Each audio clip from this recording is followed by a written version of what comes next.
Broadcast is now starting. All attendees are in listen-only mode. Good morning, everybody. Thank you so much for joining us on our last session of our little series, Know Your Numbers.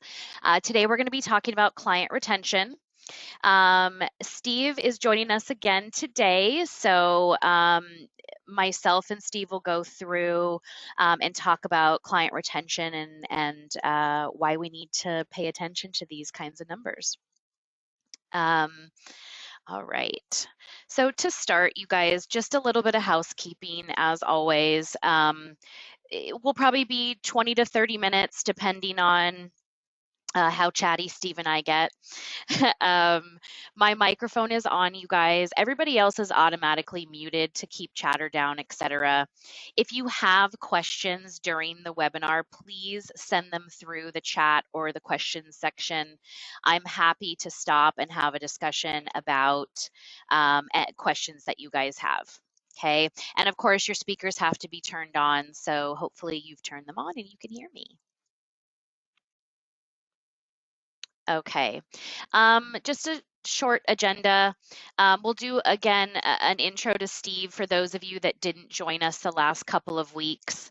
We'll do a quick poll. We'll talk about, what we need to measure and why when it relates to client retention, and then also how we can do that in shortcuts. We'll talk quickly again about our current promotions and then have some time for some Q&A. Okay, so Steve, I'm going to let you go ahead and introduce yourself again. I know this will be the third time, but for anybody that didn't join us last week, if you can just give us a little intro. Thank you, Angel, and good morning to everybody. Yeah, my name is Steve Hilliard. I'm a salon owner of 2 successful salons now for 25 years.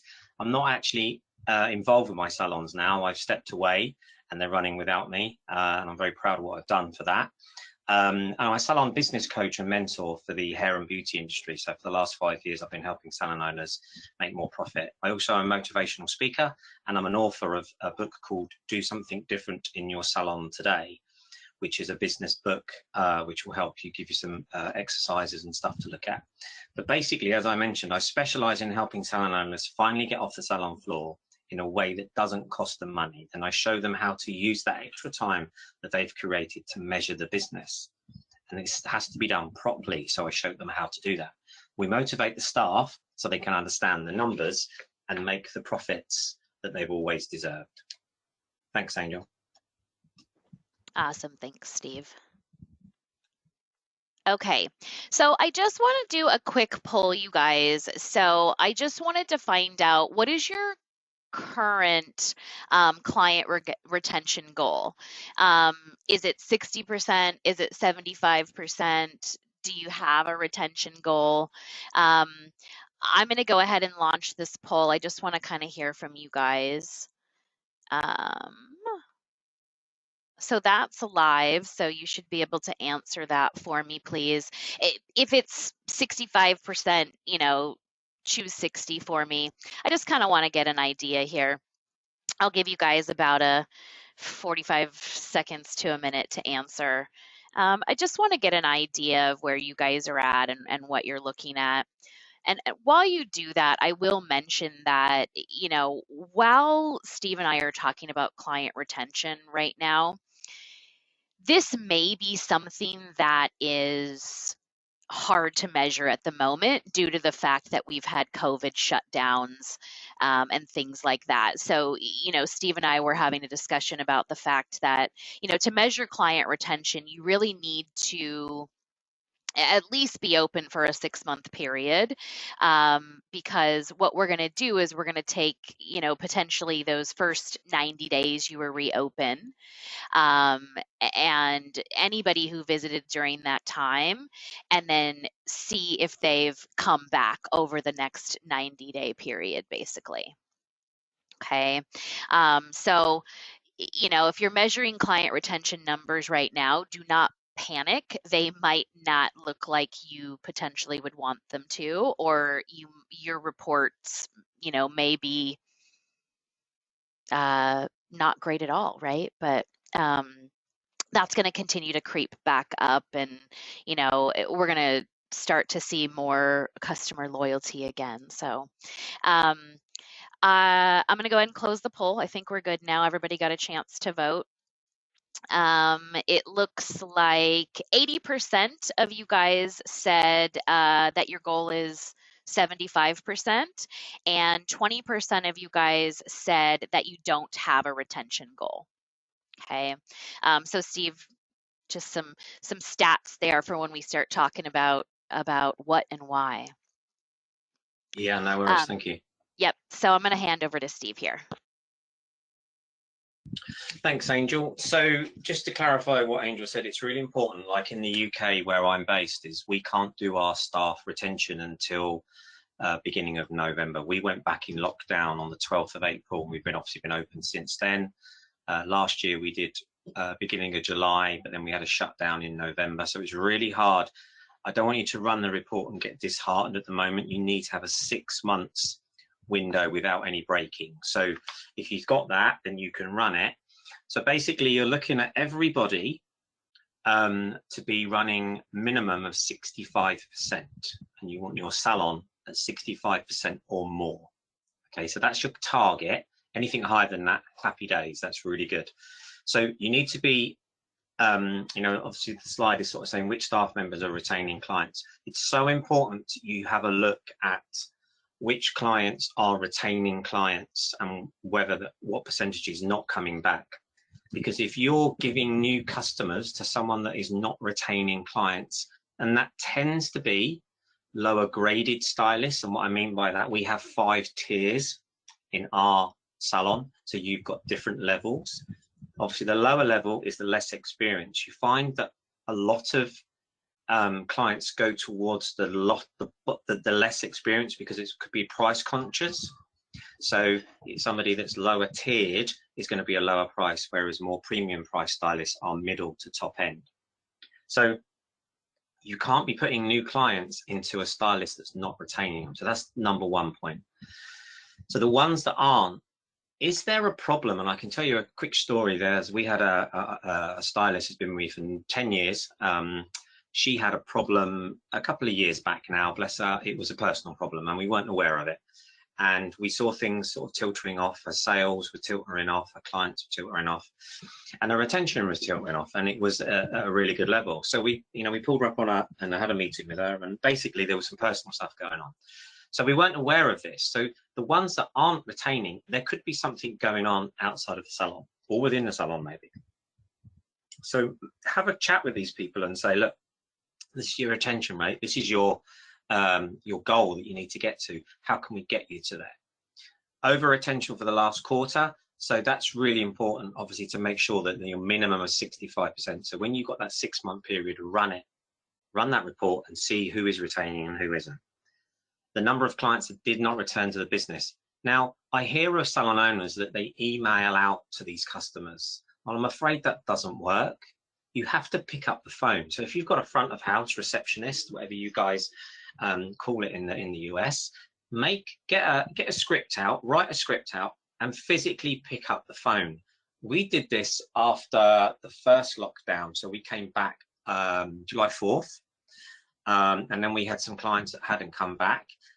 My front of house, she'd phoned the clients. Some of them were still isolating in their homes and they didn't want to come out, and they were scared about coming out and all that sort of stuff. Others had moved away.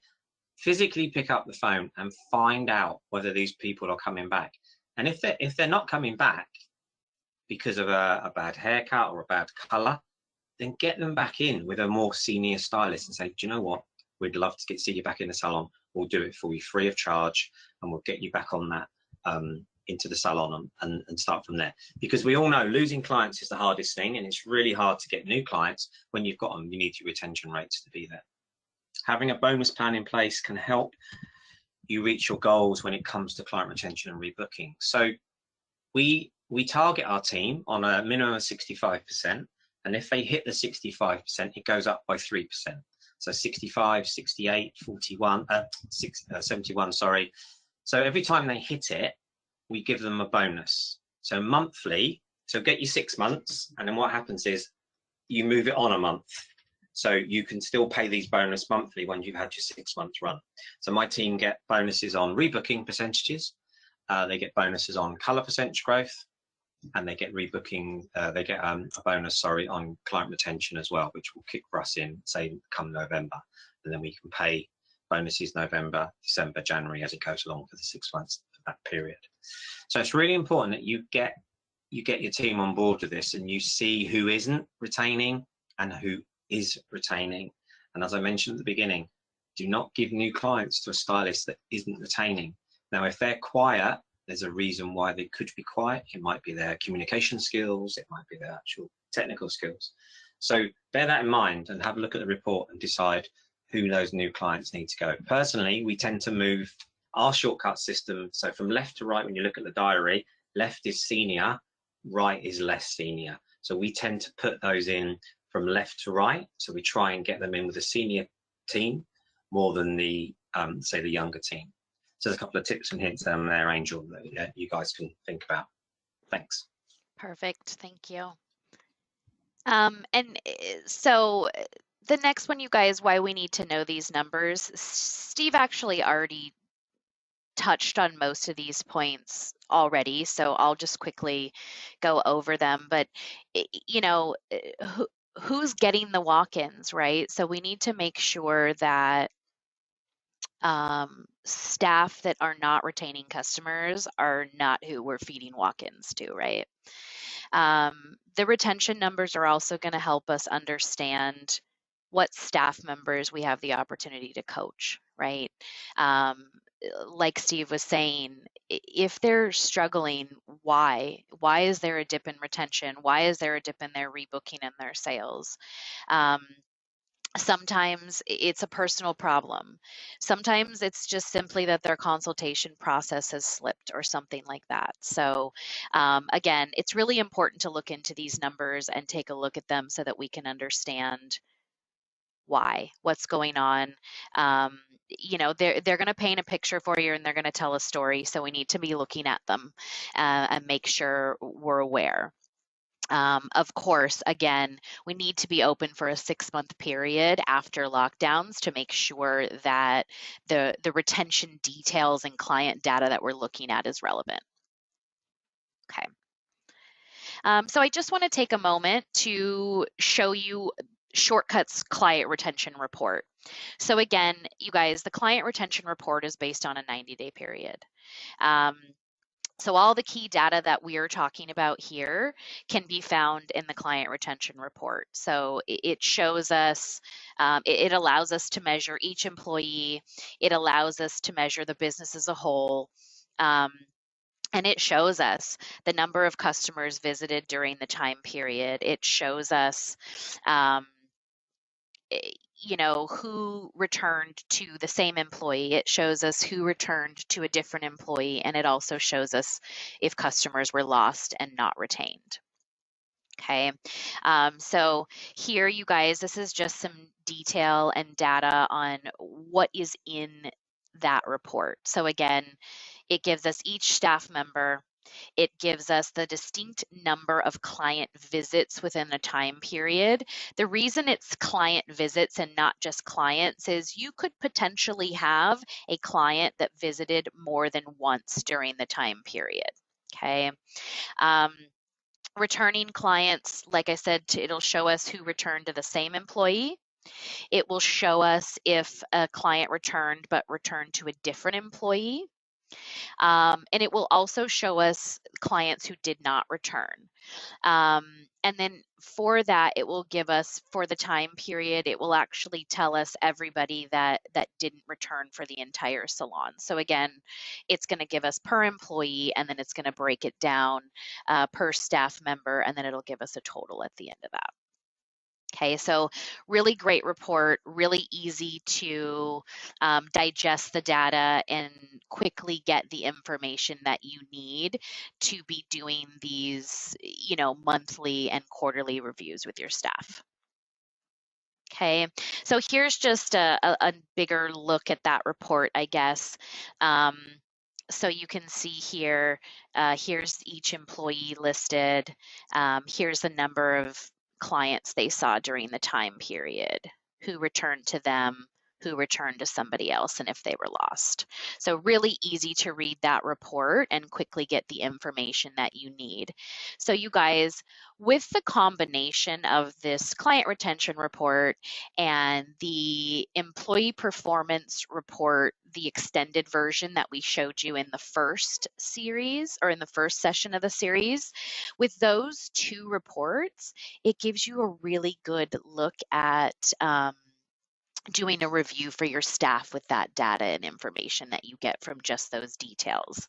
And then, of course, the future appointments that we talked about last time gives us a look into the future. So they're doing okay today, but how are they doing, you know, this week, next week, etc. Angel, could I just add some stuff to that, what you've just said? Absolutely. Okay, guys, so basically, I'm going to give you an example. Let's say you run the report the 1st of January 2021. So you'd run it from 21st of January up to the data you put in on the date range in shortcuts is the 1st of January to the 30th of March, or 31st of March. But you need to be open the April, May, and June. So come the 1st of July, you would run that report, 1st of January through to the 31st of March. On the 1st of July, that would give you a 6 month window, because this does a 90 days and then the clients have to come back. They'll be able to come back for a further 90 days. Looking at the report that Angel's got on screen now, don't necessarily concentrate on direct to the employee. If it's direct to the employee, it would be 50%. But you've got to remember that obviously some clients might not be able to get in with their favorite stylist, or they might be on holiday. So do it on the retention rates of overall. So what stylist overall is running at 65%, but the minimum direct to them, the clients they will see, is 50%. But always target the team on, if they get the client, at the end of the day, we want those clients to come back into the salon. Doesn't matter who they see. A couple other things. I mentioned on the slide previous to this, Angel mentioned about dead weight. So if you've got someone dead weight that isn't pulling the strings and isn't actually retaining their clients, and their performance summary extended, their productivity is low, and it's below 65, 70, 75%, you've got a problem with that member of staff, and it's time to possibly performance relate them, and you can easily walk them out the door within a 8-week period. Please take legal advice on that. In the UK, you can basically put someone on performance related over a period of time of 8 weeks, and then you can let them go. Obviously, you would need to take different laws in different states and that sort of stuff. But you can't have this dead weight knocking around your salon, because it is pulling down your profits. That's it. Thanks, Angel. Awesome. Thank you, Steve. All right, you guys, any questions that you have on the information that Steve and I have chatted about today, please go ahead and put them into the chat box. I'm going to go ahead and just take a look at our promotions again. So for those of you that are current Shortcuts customers but not using our global payments integrated integration, right now they're doing a free terminal. So if we get you guys hooked up with the integration, which, you know, obviously it saves time for you guys because reconciliation is so much easier at the end of the day. And it also saves a lot of human error. So, you know, reach out, let's chat about that. For those of you that aren't currently Shortcuts customers, we've got free sign up right now. So, you know, if you're on the fence about, you know, whether or not you want to sign up, or if you're ready, give us a call and let's chat, because again, we've got free sign up right now and that can be a huge savings for you guys. Okay. Again, you guys, if you have questions, just go ahead and send them through to the chat. I know a lot of the times you have questions after the fact, so please feel free to send those through to us as well. I'm going to show you Steve's contact information and how to contact our customer care team in a moment also. Okay. So you guys, you can reach out directly to Steve. Here's his email address as well as his Instagram. So either way, you can get connected to him if you have just want to, ask a few questions or maybe schedule a session with him. And you guys, if you want to talk about any of our promos or if you just want to chat about, how to get some of this data or potentially what else you should be looking at, etc., give us a call here. Okay, you'll get our customer care team and they'll help direct you to whatever team needs to help. Angel, could I just add something into that as well, please? Absolutely. Yep. Thank you. So if you guys are thinking out there, who's this guy, what's he done with his sort of career? I mean, I'm happy to do a completely free discovery call. So we can do a Zoom call, Teams call, and then we can chat about what you need. And it's all about discovering whether we are able to work together. Because I'm all about the numbers, I'm all about the profit, and I will guarantee you 90 days money back guarantee. If you come on board, that if you're not happy with my services, I will definitely give you the money back. It's not going to happen. I've not done it in 5 years.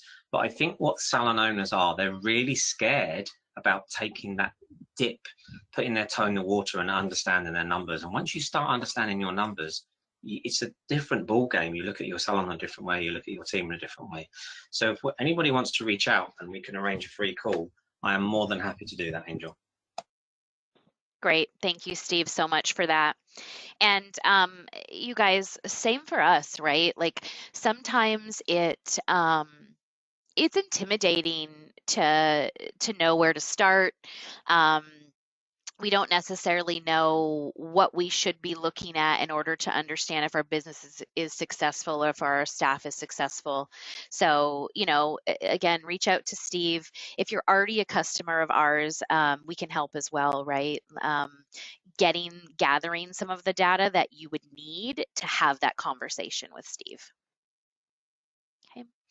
All right, you guys, thank you so much for joining us on our little mini series here. Steve, thank you so much for joining us and bringing your expertise and helping chat through some of these topics. It's been a pleasure. Thank you, Angel. Yes, thank you. And you guys likely will be coming back for some more. We might do another mini series or we might just do a few sessions, potentially on commission as we talked about or some other topics. So please join us if we do some more sessions. And again, thank you guys so much. I hope everybody has a great week. All right, have a good day. Thanks. Bye. Thank you. Thanks, mate.